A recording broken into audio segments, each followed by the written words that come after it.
Welcome, welcome, welcome. You're in the right place at the right time. Today is Wednesday and 12 o'clock Central Standard Time, and you're here for the Street News Now Noon Report. I'm expecting Mr. Michaels to join us shortly, my brother in broadcasting. So I am expecting for us to have a two-team conversation on today. So, first thing I always like to do is give a shout out to my mentor, one of my mentors, because I have many, Dr. Hunt. Dr. Hunt and I have been traveling together for 30 plus years. And out of the 30 plus years that we have been traveling, he's been a blessing to both me and my family, as well as I have been a blessing to him and his family. So, one of the things I want to encourage you to do is get a mentor, someone that can help you navigate this thing called life. And once you have somebody to help you, then you can get a show and shout your mentor out every chance you get. That's what I do. So one of the things that's an advantage of having a mentor is that I'm telling you, this life is crazy. They've seen a lot of stuff, they've done a lot of stuff. And I tell you, mentors are invaluable. Okay, just wanted to share that with you. Now, got a couple of news briefs for you today. The first one I want to talk about is the judge ends Eric Adams' case. Now, for those that don't know who Eric Adams is, Eric Adams was arrested.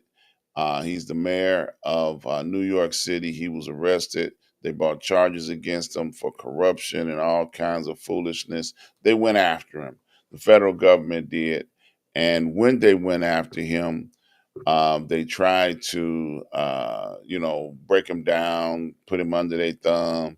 So when Trump came in office, he told his Department of Justice, get rid of the charges, because he was working with them to help clean up the streets of New York from so much of the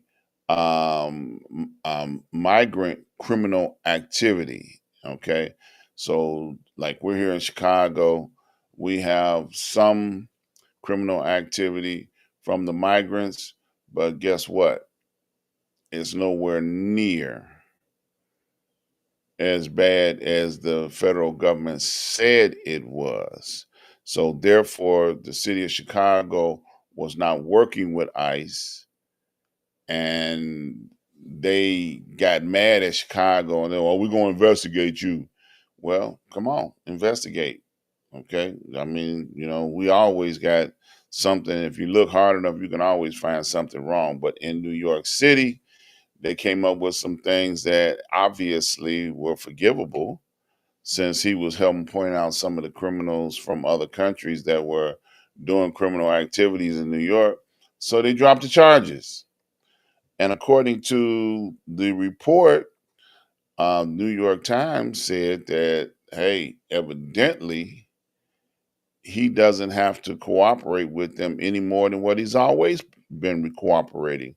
So very interesting. Charges dropped against the mayor of New York City, Mr. Eric Adams. The second thing I want to talk about, highlights all over. They've been talking about this for the last day or so. Representative Cory Booker from New Jersey did a successful filibuster on the floor of Congress. He broke the existing record. The existing record was 24 hours. He got in there and did 25 hours. 25 hours. And out of his conversation for the 25 hours that he was in on the floor, he broke down everything that's wrong with the Project 2025. I mean, he went through every criminal act that they have in place, from, shipping people out of the country that's wrong. That they were talking about tariffs. They were talking about shutting down the Department of Education. I mean, I encourage you, go look at everything that Cory Booker talked about, because it was time for somebody to make a statement on the record, and he was definitely on the record. For those 25 hours, he established a record. He broke the existing record, talking about what the Trump administration has done wrong. Everything. Now, it's a lot of people that will argue with me and say, oh, well, without the Republicans, this wouldn't happen, that wouldn't happen. But explain that to the thousands of people that are out of work, that were doing a job, providing services for us as Americans. When we call trying to get help in the various departments, there's nobody there to answer the phone. And if there's nobody there, I guess they're trying to go automated, phone systems. The phone system can't answer personal questions about what needs to happen on each individual case by case basis. So I applaud Cory Booker for standing on the floor, doing what he needed to do to withstand all of the problems that are going on with the current administration, trying to eliminate the power and authority of the Congress. That's his plan. Just take over everything, everybody, and just say, hey, don't nobody got to say so but me. There's actually a bill that's going through right now that says that whatever Trump wants, Trump can get, without having to deal with any backlash from the justice system and or Congress. He's back. That's all I can say. He's back, bigger and better and more foolish. Okay. I saw something last week that said that it didn't take him long to bankrupt the United States. He has a history of bankrupting businesses that he has something to do with. So trust me, he's back. He's doing what he do. He's bankrupting businesses. Okay, absolutely bankrupting businesses. Okay, so I'm just gonna tell y'all, be careful. Be careful. Okay, because if he's got anything to do with it, he gonna take your money and run too. All right. So be careful. That's all I got to say. He gonna take the money and run. All right. Election results. I saw some election results. Elon Musk put $25 million into Wisconsin judicial race. There was a race for judges in Wisconsin. $25 million he put it in there. Well, he got beat. Judge Susan Crawford beat out the big money machine in Wisconsin. So she will be taking the judicial seat in Wisconsin. The Republicans won in Florida. They took over 2 Republican seats in the House. So there's a slim margin still in the House of Republicans for in the House, the federal House, so that the Republicans have a very slim margin of being able to control the House still. But it is encouraging from what they're saying that the Democrats now realize that they can go in there and get some stuff out of Florida. Now, with Florida, DeSantis, as y'all remember, was trying to take charge and run for president, but we already had a Trump running. We didn't need a Trump look-alike. So that's why that didn't work for the Florida governor. But he still evidently got a stronghold down in Florida to be able to get the votes, rally the votes around Republicans. Well, it's a lot of people that's retired Republicans that have a lot of money. So those old strongholds came out and voted to keep those 2 seats out of Florida. They were special elections. So yes, they won in Florida special elections. All right, now this is one that, man, I can't wait to talk about. Tariff War. The tariff war is in full bloom. Now, for some reason, the current administration feels like that if they increase tariffs on imports that are coming into the United States, that it's going to increase the amount of jobs and the amount of money that the United States will make off of a tax. A tariff is a tax for imports. So, unfortunately, every country has lined up against the United States saying, hey, we're not going to budge and we're not going to bend. If you're going to tax us, put tariffs on us, we're going to definitely do the same thing for your imports that are coming into their country. So, people say it's going to be a wash. But at the end of the day, the people of the United States are going to suffer.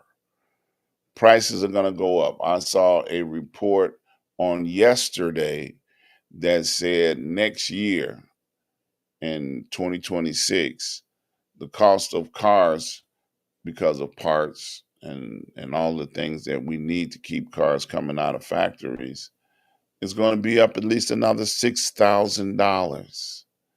The automobile industry is going to have to raise the cost of automobiles by $6,000. Our income is not going up, so where are we going to be able to get money to be able to buy a vehicle where the cost of the vehicle is going to cost us $6,000 more? That's what the tariffs are doing. And that's just one industry. We are already seeing a great increase in prices on food. If you go to a local store, you will see food costs and prices have gone up, not gone down, like he promised all these people that elected him. So I said people that elected him because I didn't have nothing to do with that. I voted the other way. And it's so outrageous right now. I mean, outrageous. All of the prices for products, goods, and services that we have now because of the tariffs. It's a tariff war. Canada, I applaud Canada. I applaud them. They are standing up and they are telling Trump, no, we are not for sale. You are not going to force us to be a state of the United States. We've been, working with you for a very long time under peaceful terms, but now our borders are closed. We're going to shut down the electricity. There are many states that border with Canada that get electricity from Canada. The trucks that bring in goods from Canada are at a halt. They said we wanted to wait and see what Trump was going to do on Wednesday with his tariffs. Well, now they see. So the Prime Minister Ford in Canada of his province said, nope, we're not playing no games. I hate to do it to you American people, but, hey, you voted for this fool, so therefore you got to suffer the consequences of his actions. So now there are going to be states all the way from California to New York that are going to feel the pinch of no, no electric service, because they get their electricity directly from the power plants in Canada. They had dams that generate water, they generate electricity, the water generates electricity, and they provide service in America, which was evidently an amicable agreement for a long time. But now it's over.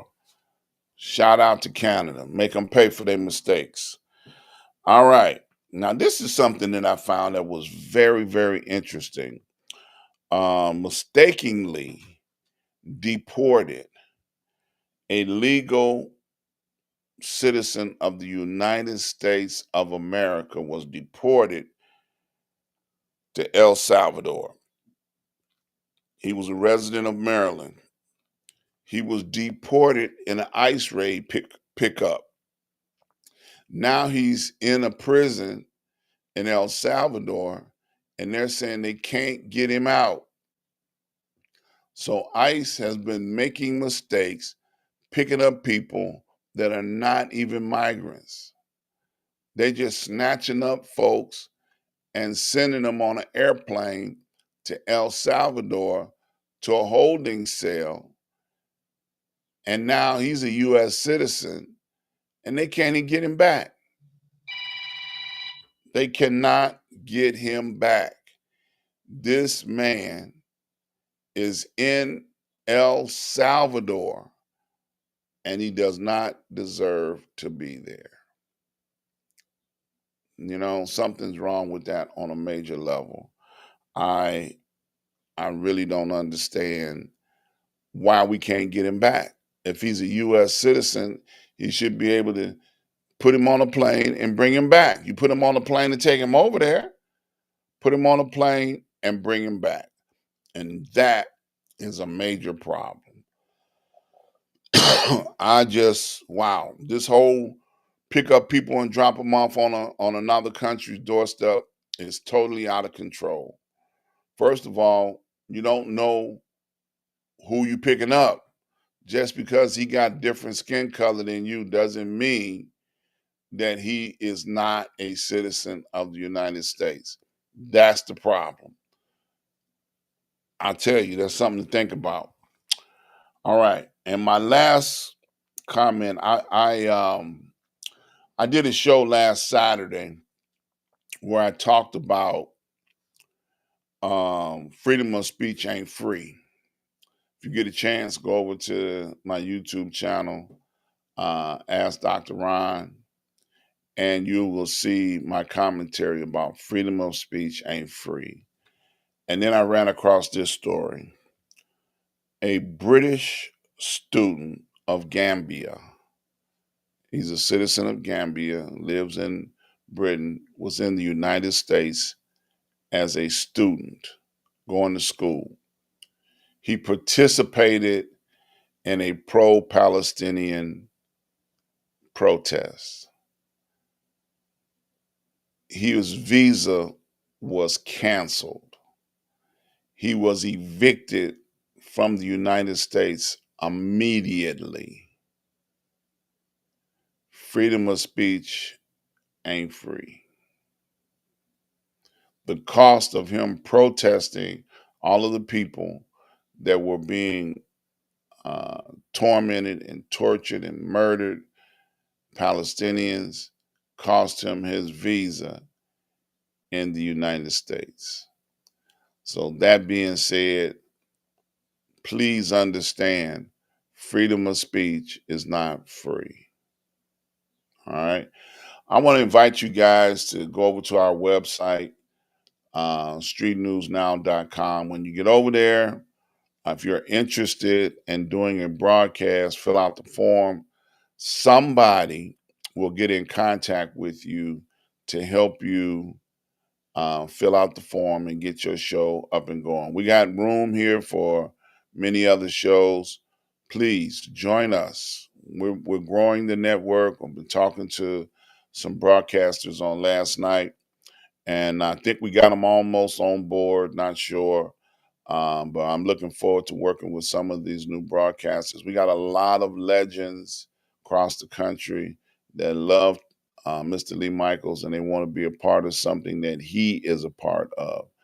And one thing that is important to understand that media has a voice in what's going on in this country, that we can steer people in the right direction. There are a lot of false media, wrong media information, just no media information out there. And we need to have reliable outlets that can help us get some of these things straightened out.